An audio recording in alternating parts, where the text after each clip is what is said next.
Hi friends.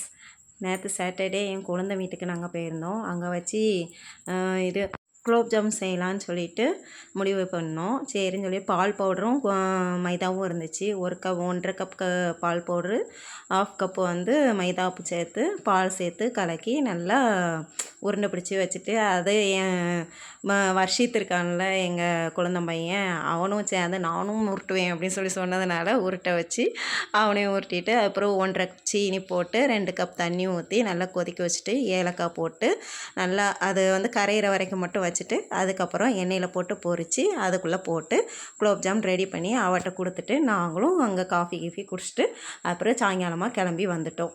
ஆனால் அங்கே நல்லா இருந்துச்சுங்க. வர்ஷித்தும் யசுவந்தும் உடனே எனக்கு தாங்கன்னு இருந்தான். டேய் கொஞ்சமாவது ஊறணும்டா, ஒரு 1 ஹவராவது ஊறினா தான் ரொம்ப நல்லாயிருக்கும், சரி கொஞ்ச நேரம் ஊற விடுங்க அப்படின்னு சொல்லிட்டு அவங்கள அனுப்பி விட்டுட்டு இது பண்ணோம். பாய்.